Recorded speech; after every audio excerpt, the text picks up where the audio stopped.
नवी मुंबई महापालिका क्षेत्रातील पाणीपुरवठा करणारी 1700 मिलीमीटर व्यासाची पामबीच मार्गालगत असलेली मोरबे मुख्य जलवाहिनी नेरूळ सेक्टर 46 अक्षर बिल्डिंग जवळ वारंवार गळती होत असल्याने या ठिकाणी नवीन जलवाहिनी टाकण्यात आली असून नवीन जलवाहिनी जुन्या जलवाहिनीला दोन्ही बाजूने जोडण्याचे काम शुक्रवार दिनांक 18 जुलै 2025 रोजी हाती घेण्यात येणार आहे।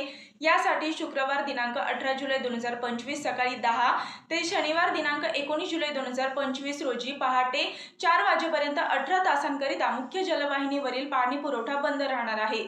यामुळे या कालावधीमध्ये नवी मुंबई महापालिका क्षेत्रातील बेलापूर, नेरूळ, वाशी, तुर्भे, सानपाडा, कोपरखैरणे, घनसोली आणि ऐरोली या विभागात तसेच महापालिका क्षेत्रातील मुख्य जलवाहिनीवरील थेट नळ जोडण्यांचा आणि सिडको क्षेत्रातील खारघर आणि कामोठे नोडमधील पाणी पुरवठा बंद राहील। यामुळे शुक्रवार 18 जुलै 2025 रोजी संध्याकाळचा आणि शनिवार दिनांक 19 जुलै 2025 रोजी सकाळचा पाणी पुरवठा होणार नाही।